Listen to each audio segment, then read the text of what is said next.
Yes, ma'am, Miss Joan. And if you look down about the third paragraph, there are others that believe when you connect verses 26 through 2:10 without chapter or verse, it changes it all to be about the family. And so some of the versions change it to, like Miss Jones says, the word they instead of he. Brother Lawrence? I found two translations that day. It's the New King James and the New American Bible. Mm-hmm. New American Standard, New American Bible. And there's something in the textual sources between the Septuagint, the Masoretic text, and another, which I think is a Dead Sea Scroll. Mm-hmm. And so, but they never, I could find nobody that explained Yep. the whys. Yep. I had the same problem as Brother Lawrence, and if you studied it out, you probably had the same problem. I really didn't find anyone that explained it, and I think it's one of those mysteries of God's Word is right.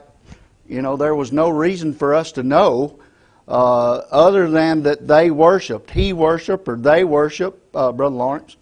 College Press commentaries proposed this thought that it was that the Lord left that uncertain so that we pause and think about it more. Yeah, I like that, and and you think about that when you're studying out God's Word. When you get to something like this, we do spend more time because of our curiosity and our minds. It drives me crazy when I get to something and I can't figure it out, and so I dig deeper and I dig deeper. I think this is one of those that causes us to do that. Remember, the situation here is they're all worshiping.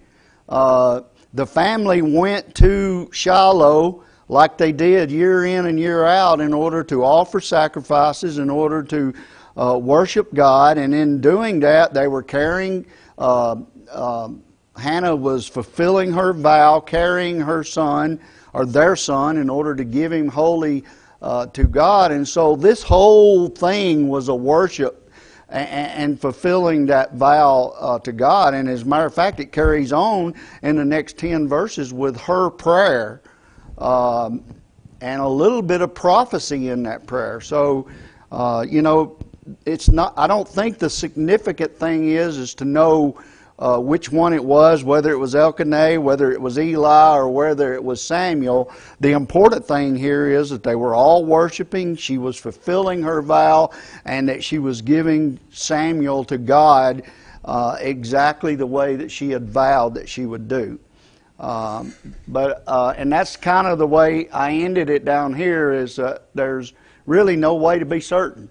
And that's why when you go out there and look at all of these commentaries, there's no one out there that's certain, because they're kind of like where we're at. There's really no way to know. So, Miss Faye, thank you so much for bringing that up. It caused us all to study a little bit deeper. Okay, any more comments on verse 28? All right, well then we will continue on, maybe. Man, there we go. I'm going to have to move over here. I made a statement last week that I wanted us to look at Hannah's prayer as a whole, and I know this is too jumbled up and too busy for you guys to be able to read it, so you can read it from your own Bible. It's verses 1 through 10 of chapter 2, which is Hannah's prayer. And Hannah prayed and said, "My heart exalts in the Lord. My horn is exalted in the Lord. My mouth derides my enemies, because I rejoice in your salvation. There is none holy like the Lord, for there is none beside you. There is no rock like our God. Talk no more so very proudly. Let not arrogance come from your mouth. For the Lord is a God of knowledge, and by Him actions are weighed. The bows of the mighty are broken, but the feeble mind and own strength. Those who were full have hired themselves out for bread, but those who were hungry have ceased to hunger. The barren has borne 7, but she who has many children is forlorn. The Lord kills and brings to life. He brings down to Sheol and raises up. The Lord makes poor and makes rich. He brings low and He exalts. He raises up the poor